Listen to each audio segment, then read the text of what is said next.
శ్రీమతి నమః. ఈసారి మాస శివరాత్రి మార్చి 28వ తారీఖున వచ్చింది. ప్రతిసారి నెలలో మాస శివరాత్రి రోజు కానీ, ఆరుద్ర నక్షత్రం రోజు కానీ, లేదు అంటే జన్మ నక్షత్రం రోజు కానీ అభిషేకం చేయించుకుంటే చాలా మంచిది.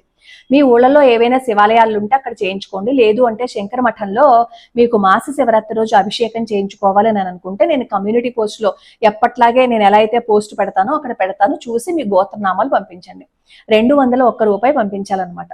అక్కడ అభిషేకం చేయించుకుంటే ఫలితం ఏంటంటే, పైన రుద్రయంత్రం ఉంది, రుద్రయంత్రం కింద ఉన్న స్ఫటికలింగానికి అభిషేకం చేస్తే 1000 సార్లు అభిషేకం చేసిన ఫలితం అనమాట, ఒకసారి చేస్తే. అందుకోసమే నేను తరచుగా ఈ ఆలయం గురించి చెప్తాను.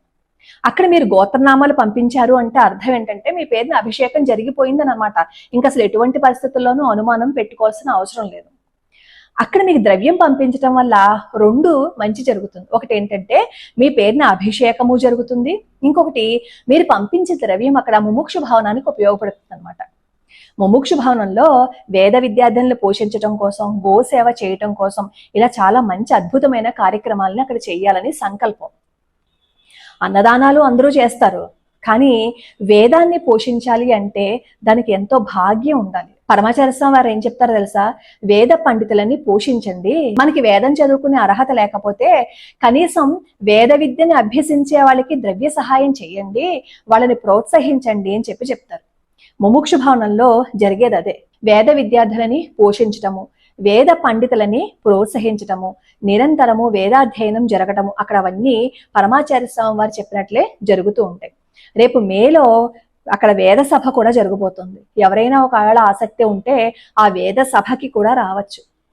వేద పండితులని ప్రోత్సహించాలి అంటే మనకి ఎన్ని జన్మల సుకృతమో ఉండాలి. అది అందరూ చేయలేరు, అనుకున్నా చేయాలని మనకి అవ్వదు. ఎప్పుడైతే వేదఘోష జరుగుతుందో మన కర్మ తీరుతుంది, లోక కళ్యాణం జరుగుతుంది అనమాట. సరే, చాలా మంది నన్ను అడుగుతున్నది ఏంటంటే సోమసూత్ర ప్రదక్షిణ ఎలా చెయ్యాలి అని అడుగుతున్నారు. ఇప్పుడు నేను ఉన్నాను కదా, ఇదే స్థలంలో నంది ఉంది అని మీరు ఊహించుకోండి. నంది గాని, లేదు అంటే ధ్వజస్తంభం గాని. ఇక్కడి నుంచి మొదలు పెట్టండి. ఇలా ఎడం చేతి మీదుగా రండి. అక్కడ మనం శివుడికి అభిషేకం చేస్తారు కదా గర్భాలయంలో, అభిషేక జలం బయటకు వస్తూ ఉంటుంది కదా, అక్కడ చండీశ్వరుడు ఉంటారు. అది దాటి ముందుకు రాకుండా అంతవరకు వచ్చి ఆగిపోవాలి.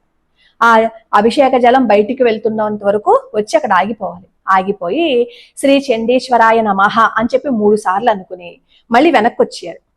ఇంతవరకు వచ్చేయాలన్నమాట. మళ్ళీ వచ్చేసి మరి ఈ ముక్కు ఉండిపోయింది కదా, మనం ప్రదక్షిణ చేయలేదు కదా, ఇక్కడి నుంచి మళ్ళీ చండీశ్వరుడు వరకు వెళ్ళి మళ్ళీ వెనక్కి వచ్చేసి ఇంతవరకు ఆగాలన్నమాట. అంటే మీరు నందీశ్వరుడి దగ్గర కానీ, ధ్వజస్తంభం దగ్గర కానీ మొదలు పెడితే ఇలా ఒకసారి వెళ్ళి మళ్ళీ వెనక్కి వచ్చి ఇలా ముందుకెళ్ళి మళ్ళీ వెనక్కి రావాలి. అలా ఒక సోమసూత్ర ప్రదక్షిణ అవుతుంది. అసలు ప్రదోష కాలంలో సోమసూత్ర ప్రదక్షిణ చేస్తే అద్భుతమైన ఫలితం ఉంటుంది. కనీసం రోజుకి 3 సార్లు అయినా సరే సోమసూత్ర ప్రదక్షిణ చేసి అలవాటు చేసుకోండి.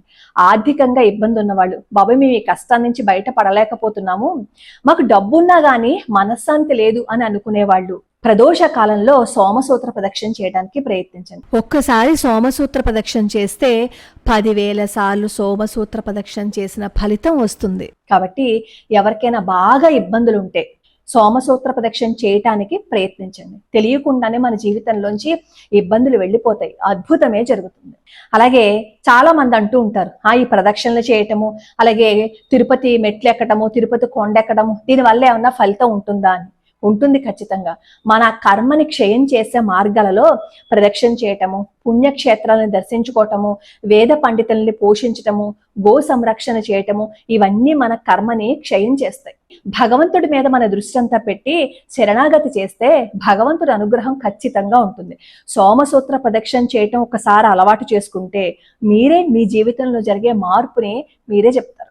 మనం ధర్మం తప్పకుండా నిజాయితీగా ఉంటూ ఇంకొకళ్ళని బాధ పెట్టకుండా మనం ఏం చేసినా కాస్త అప్పుడప్పుడు మనకి కష్టాలు వచ్చినా బాధలు వచ్చినా కానీ భగవంతుడి అనుగ్రహం మనకి శాశ్వతంగా ఉండి తీరుతుంది.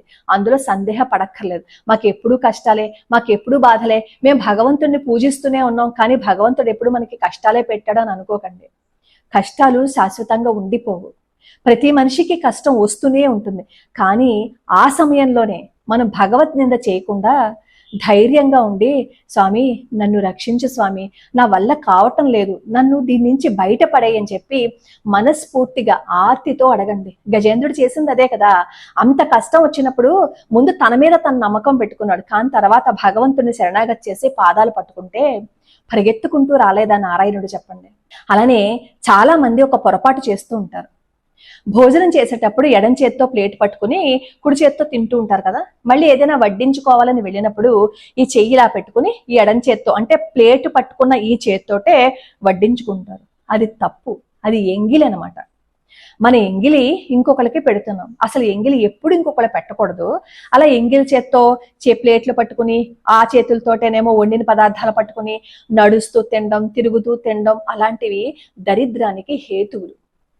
మనం అన్నం తినాలి అని అనుకున్నప్పుడు చక్కగా కూర్చుని మనం భోజనం చేసామని అనుకోండి, తిన్న ఆహారం వంటబడుతుంది.